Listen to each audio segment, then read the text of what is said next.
best the interests and the lives of our women can be improved. And that is a process that the women who sit in my cabinet, that the women who sit in our parliament are also beginning to make sure that it happens.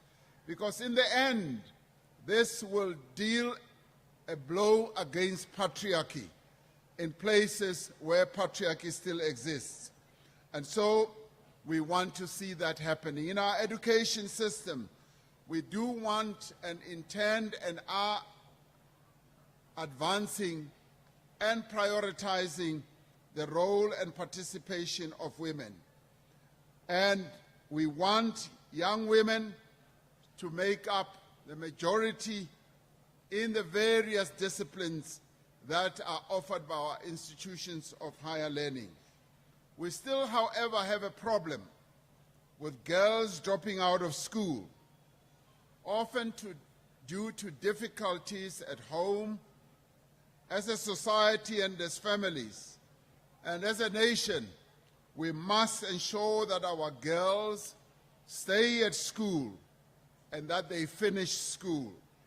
And I call upon parents to ensure that our girls do stay at schools and do continue to higher levels of education, because our government has made it its task to ensure that there's appropriate funding for the children and the young people of our country at institutions of education. The health of women must be a key priority as well. We should remember it was President Nelson Mandela who decided right at the dawn of our democracy that pregnant women and children under 6 should get free health care. We have advanced even much further since 1994.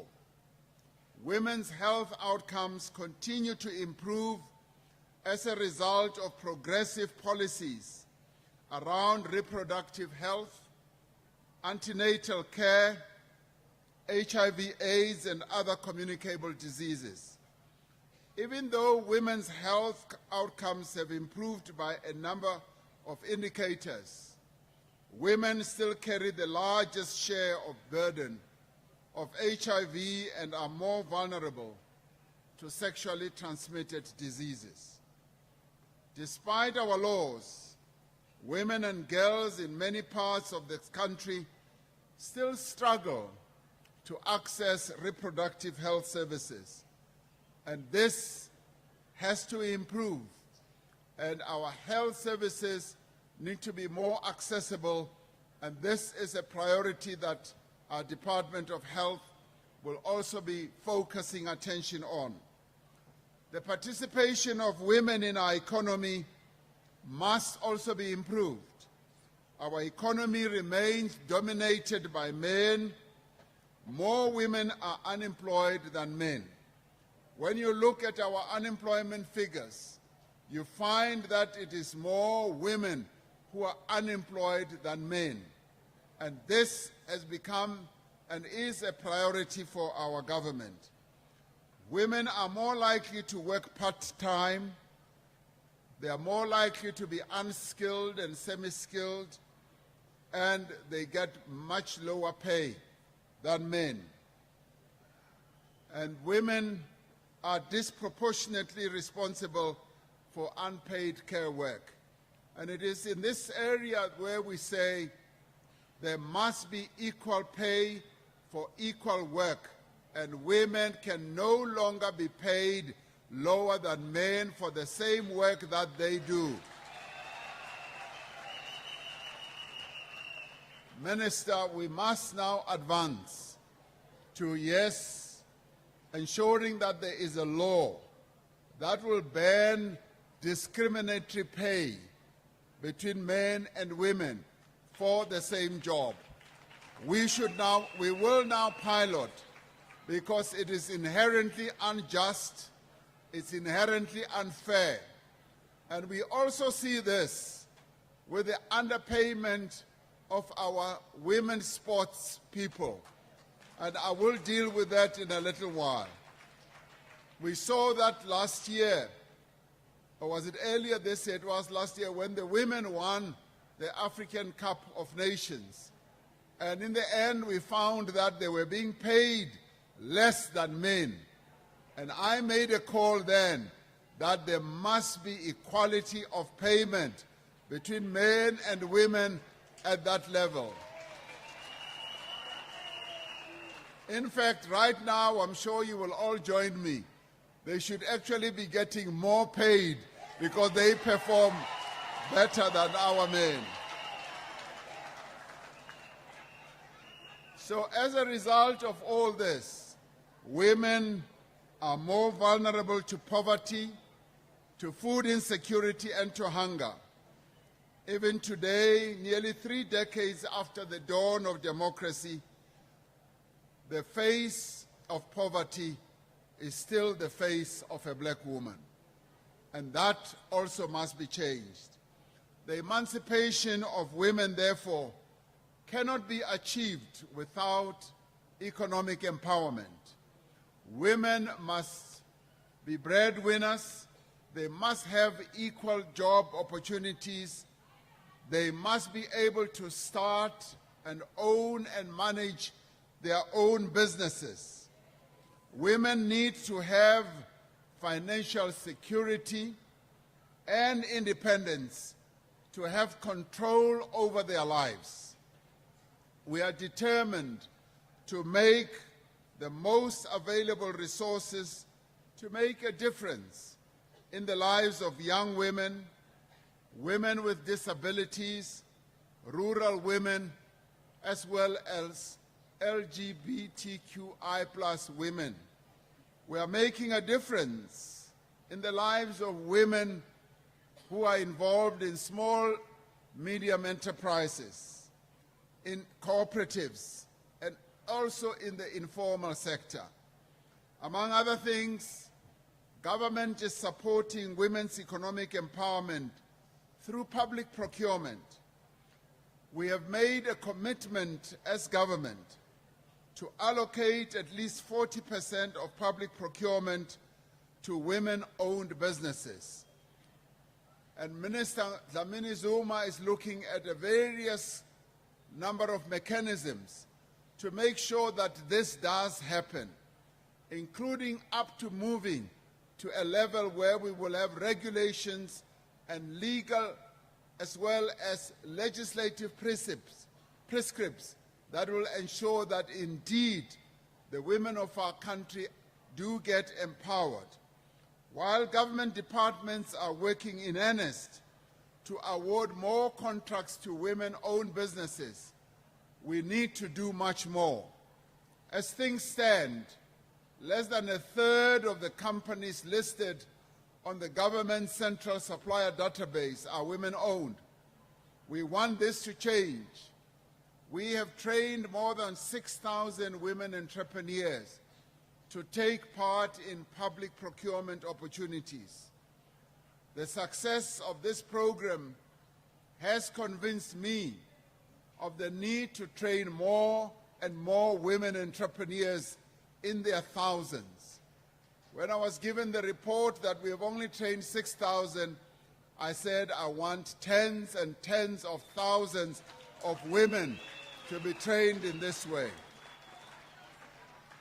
The African Continental Free Trade Area, which is now in implementation mode, will give women-owned businesses in our country and across the African continent access to new markets and opportunities.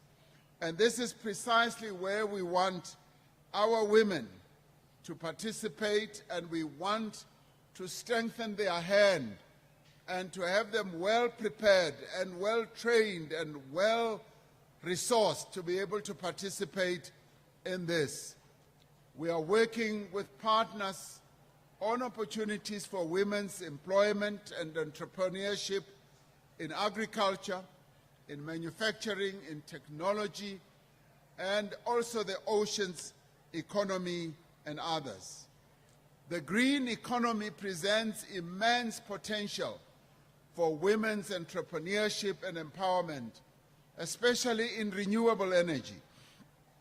In a number of cities and towns, there are many women who are established as green entrepreneurs, working in recycling, in greening, in climate-smart agriculture, and in a number of other avenues.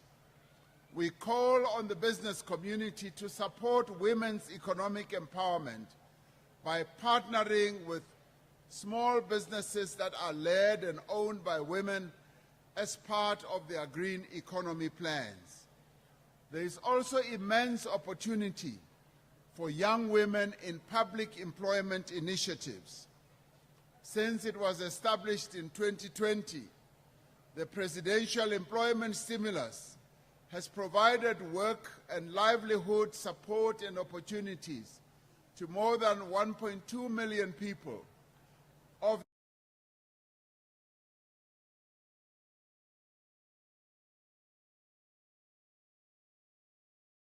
And this is something that we need to celebrate, but we also need to increase, because we need to see more and more women participating in a greater pool of the participants that can participate in these types of public employment initiatives.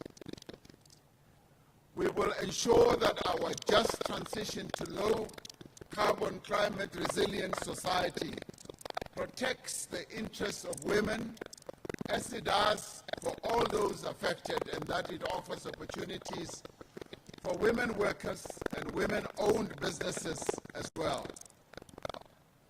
Government continues to support women-owned businesses to expand and to diversify. We are specifically increasing our support for small-medium enterprises through the National Empowerment Fund, through the small enterprise finance agencies, and other mechanisms that we have. And working with the financial services sector, we are looking to close the gender gap so that women can access banking services and credit for their businesses. As a country, we have the right policies and programs in place. Led by the women of our country, we will continue to develop policies that will advance the interests of the women of South Africa. What we need now is to intensify the collective efforts of all social partners, including business, to do more financially to empower women. Businesses in particular must follow government's lead to set aside at least 40% of their spending to the empowerment of women. If businesses could say, and we want to direct them and encourage them to move in that way, that up to 40% of what they procure or what they buy will be directed to women-owned businesses and women-managed businesses, our economy will really start growing more effectively, because women will be playing a key role in the economy of our country. Violence perpetrated by men against women and girls continues to be an assault on our common humanity. Women do not feel safe in their homes. They do not feel safe in the streets of our country, and they do not feel safe wherever they walk. And we therefore want to make sure that we bring gender-based violence to an end. This we should do through implementing the National Strategic Plan to combat gender-based violence and femicide, a plan which was conceived by the women of our country, and we want to applaud women organizations for having led the whole process of getting our country to finally adopt a national strategic plan. We have made important progress since the plan was launched.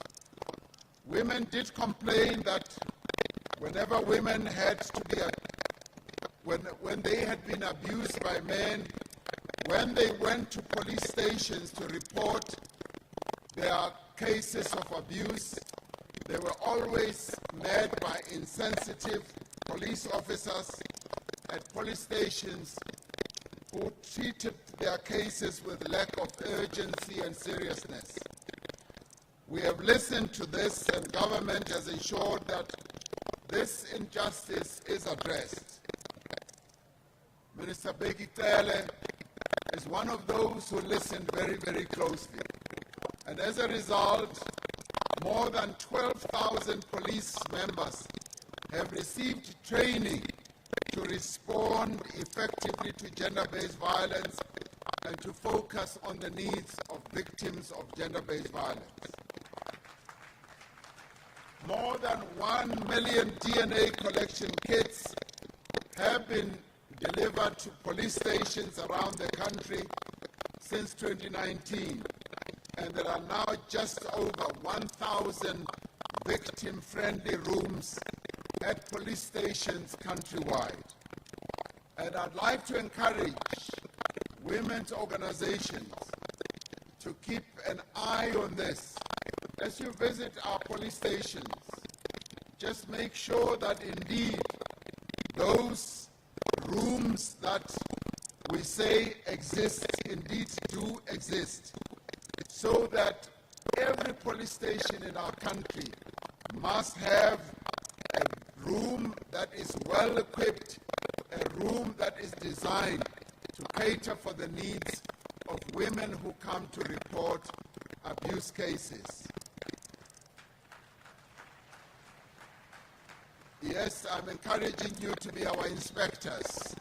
I'm encouraging you, yes, to go to our police stations and check that this is a reality. Over the last year, we opened a number of Tutuzela care centers for victims of gender-based violence, and we now have a total of 62. This is by no means enough for a country like ours, which has high incidence of gender-based violence. And I've called on a number of key role players, business included, to join us in setting up more and more Tutuzela centers throughout the country, where we should have finally a Tutuzela center nearly in every ward in our country is exactly where we should be going. We are improving access to shelters and associated services for survivors of gender-based violence.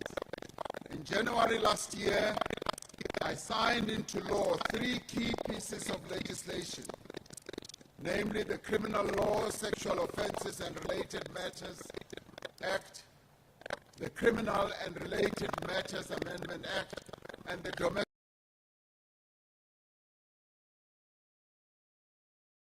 Violence Amendment Act as well. These new laws provide greater protection to survivors of gender-based violence to ensure that perpetrators are no longer able to evade prosecution and to strengthen the measures to prevent gender-based violence. Yes, Premier, as you said,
And that Mbogoto must be the whole of society, but our government as well. We have